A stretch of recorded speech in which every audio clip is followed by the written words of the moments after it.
This is BZH coming in from Big Zach's house. Tonight, Sony had their annual CES conference, and while it was a little bit disappointing, there is a new Sony Action Cam coming out, and I'm excited for it. They didn't talk about it during the press conference, but it's on the website, and that means it's official. So, as you guys all know, I'm crazy about my Sony Action Cams, as well as my GoPros.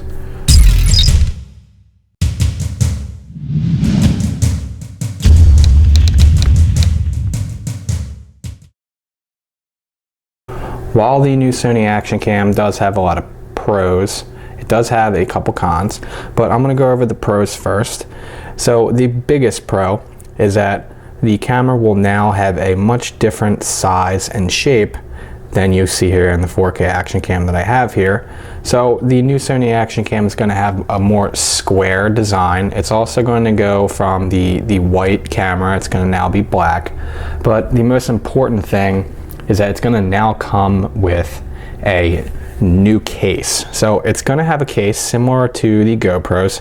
So the new case, rather than having the round design that you see in these other Sony Action Cams, it's going to have a square flat lens, and that's going to be standard. So the underwater housing is going to be standard on the new Sony Action Cam HDR AS50.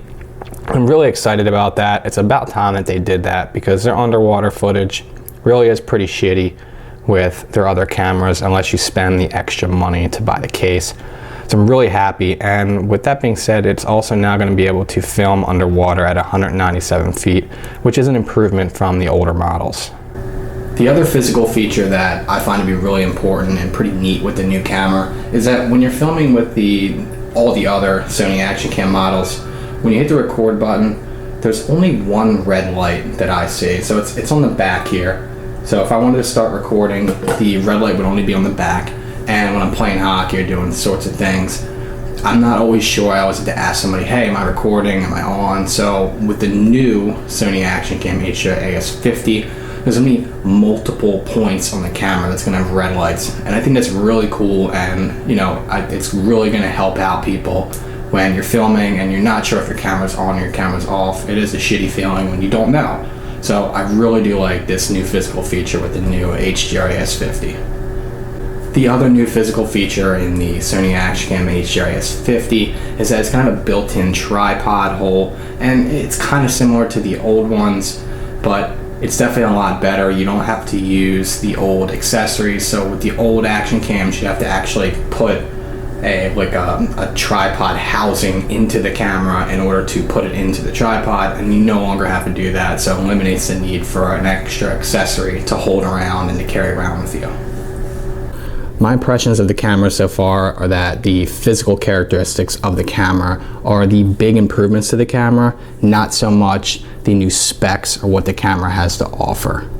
So the biggest thing that I'm really upset about with this camera is that Sony talked about how 4K is the way of the future. They brought somebody out from YouTube to talk about 4K and the eventual 8K. And this camera, it doesn't film in 4K. So they're going to release a camera that doesn't have the same specs as far as filming in 4K that their last release had, which was more than 6 months ago. And with that being said, they give us 4K time lapse. So you can do 4K time lapse, which these cameras aren't really used for time lapse all that much or for taking pictures.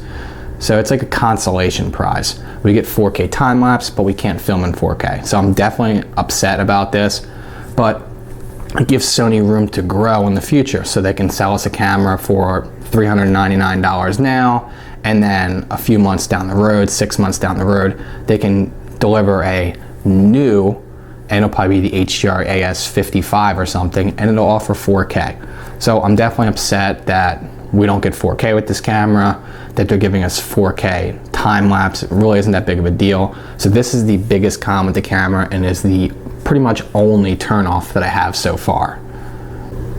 Now, there is one pro when it comes to the upgrades for the specs on this camera, is that it's going to have a new user interface, and I'm really excited about the new user interface because changing all the settings on the Sony Action Cam, it's really a pain and it's not really user friendly. So now with the new user interface, you're going to be able to have all of the options right there on the menu on the camera, and you don't have to worry about it. You don't have to toggle through things, click a bunch of different buttons. It's definitely more user friendly, and I'm really excited to play around with that. And it's definitely the best upgrade when it comes to the specs for the camera, and in my opinion, it's really the only upgrade. The user interface upgrade is pretty much the only technical upgrade for this camera. You're always going to have your steady shot. You know, you're always going to get your XMR, you're going to get good and low light filming with these cameras. So I'm really disappointed in the technological upgrades for the camera, the specs. It doesn't really do more than the previous models. So I really think Sony dropped the ball on that one. They definitely needed to increase it. They need to give us 4K, plain and simple. But you know, we can't get everything that we always ask for with these cameras. So finally, Sony, they teased a new accessory. It is some kind of tripod grip mount thing, and I'm definitely gonna post another video about that. I'm gonna do a nice little review on that and an announcement video. But you know, I'm thinking that this camera is probably going to be priced at either $299 or $399. If it's $499, I'm really going to be upset about it, because the 4K camera is priced at $499. I think that would be too high of a price point for it. It probably should be priced at $299. I don't even know if I think this camera is worth paying $400 for. You know, but we'll see. I'm definitely going to pre-order it when it comes out. I'm gonna buy it right the first day. I'm gonna have it, do an unboxing video, reviews. I'm gonna compare it to the GoPros, the 4K model. So let me know what you guys think about this new Action Cam. You know, like always, please like this video, subscribe to my channel, and leave some comments. Thank you guys for watching.